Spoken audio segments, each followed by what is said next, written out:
La CEDEAO est devenue aujourd'hui la plus médiocre des organisations au monde.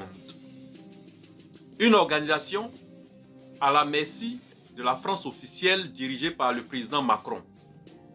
Dans tous nos pays de la CEDEAO, aucune institution d'un pays membre n'autorise le président à déclencher la guerre contre un autre pays sans avoir obtenu au préalable l'accord de son Parlement.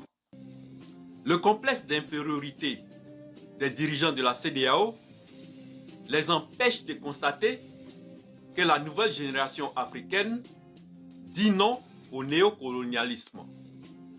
La nouvelle génération africaine est une génération décomplexée. C'est une génération éveillée. Mais les dirigeants de la CEDEAO s'en foutent de la conscience populaire. Ils infantilisent la pensée du peuple. Le seul fait de sanctionner tout un peuple à cause des putschistes défie toute logique de raisonnement humain.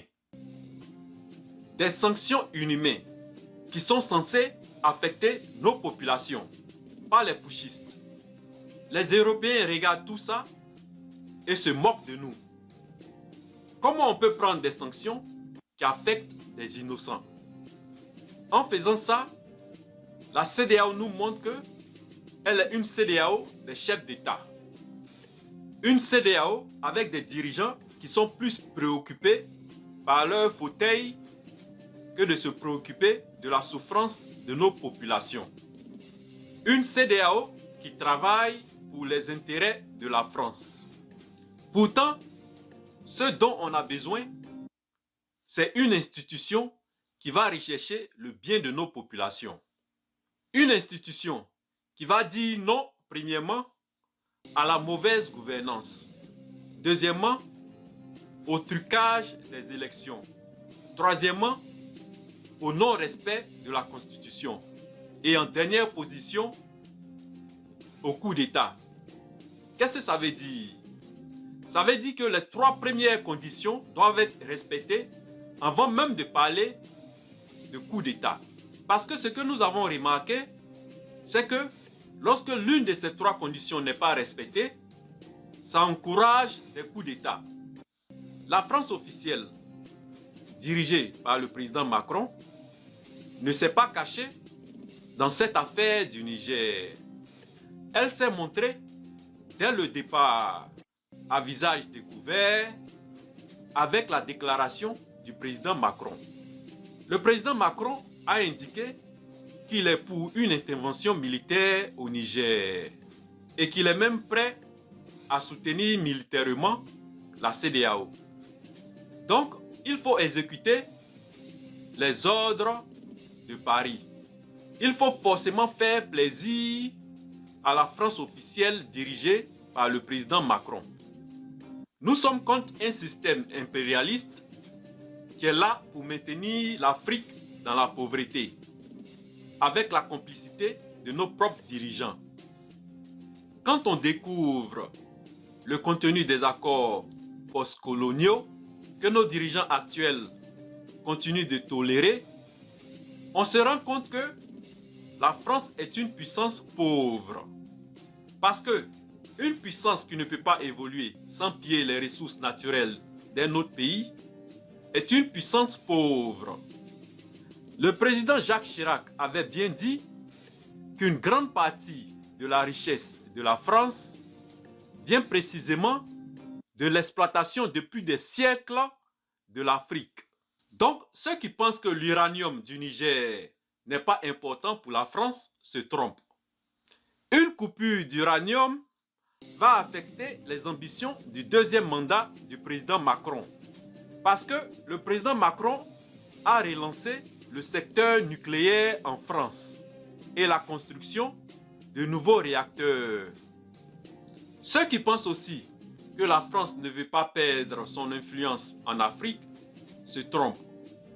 Parce que la France officielle remplace le mot colonisation par le mot influence. Les médias occidentaux remplace le mot colonisation par le mot influence. Il parle de l'influence française en Afrique, mais en réalité, il s'agit de la colonisation française en Afrique. La France officielle se croit toujours en 1880. Le président Macron oublie que nous sommes en 2023. Il oublie que nous sommes à l'ère numérique. Il oublie que nos populations sont maintenant informées par leurs propres frères à travers les réseaux sociaux et non pas par les médias occidentaux. Les médias qui n'informent pas. Des médias qui ont un agenda caché. Le principal fléau de nos dirigeants, c'est qu'ils sont plus préoccupés par leur fauteuil.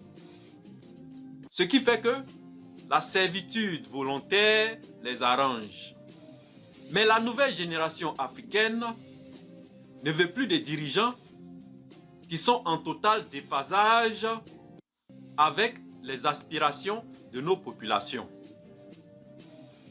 La nouvelle génération africaine ne veut plus de dirigeants qui travaillent uniquement pour les intérêts de la France. La nouvelle génération africaine veut mettre fin à la servitude volontaire de leurs dirigeants.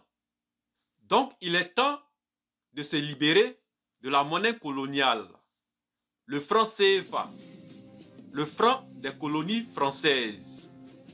Parce que nous ne pouvons pas parler de liberté, d'indépendance et de souveraineté si notre propre monnaie signifie que nous sommes esclaves de la France. Oui, ne vous trompez pas. Le franc CFA signifie bel et bien que nous sommes esclaves de la France.